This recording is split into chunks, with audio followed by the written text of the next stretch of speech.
Hello, this is Tammy Hewlett from Swimming and Stamps, and I'm back for the second video for our April calendar.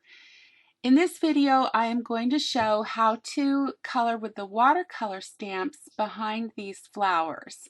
So, because the flowers are kind of small, I'm going to move these two stamps that we took from the Beautiful Today stamp brushes and make them a little higher, and then let's go over to our view from the top toolbar and select Canvas Zoom, and we're going to go to 200% so that we can see a little bit better. And then just use the bars to kind of get over to the part that we're working on. I use this circle stamp, two of them, to color the tulips. And what I did first, because there's a little bit of soft sky behind the tulips in the wash that we did, the first thing I did was color one big circle white. So I'm going to hit the color changer and then select white.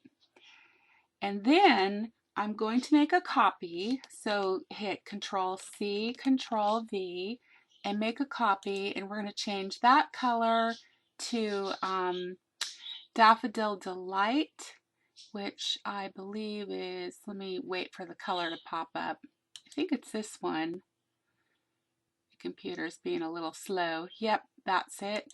So let's pick that, and I'm going to make it a little bit smaller and use two on each flower.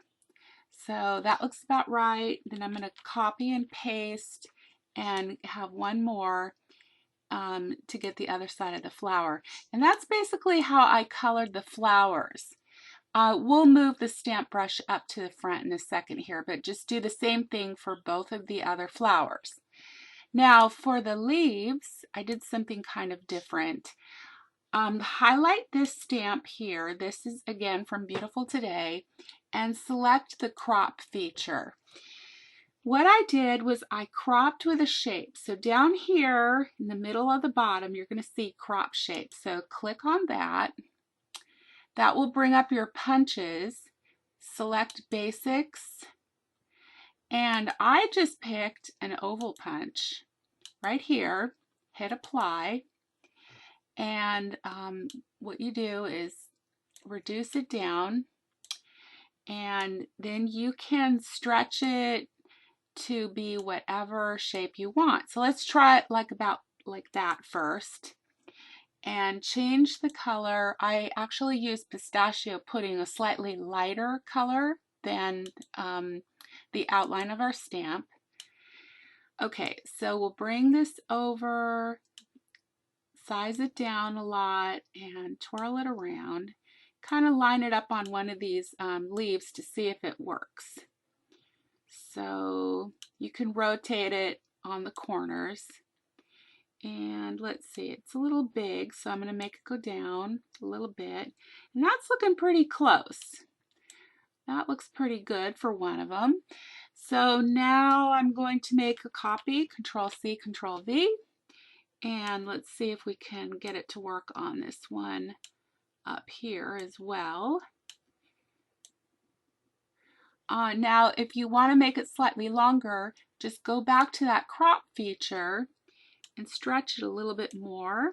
Maybe even make it go a little skinnier. And let's see if that works. That's starting to look pretty good.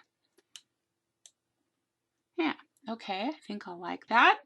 And we're going to go Control C, Control V again. And kind of rotate it on this other leaf. And I think I want it really skinny this time, so I'm going to crop it again and really bring it in. And I think I actually used two to do this leaf because it's really kind of thin. So I did one for the bottom, kind of like that.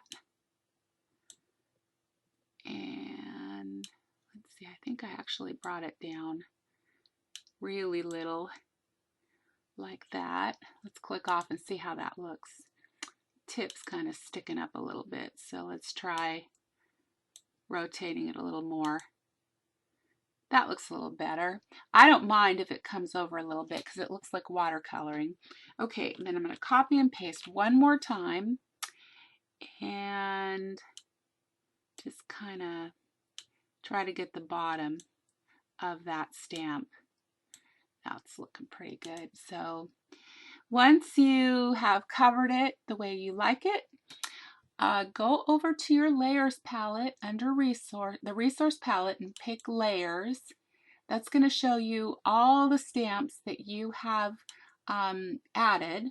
And what we want to do at this point is grab our Blessed Easter stamp and bring it all the way to the top. And that way it'll go in front of all the washes that we put on. And of course we need to put the banner in front of that. So let's bring that up too. And also the month of April. That's the last one because we want that to be in the front. So there you go. That completes our calendar.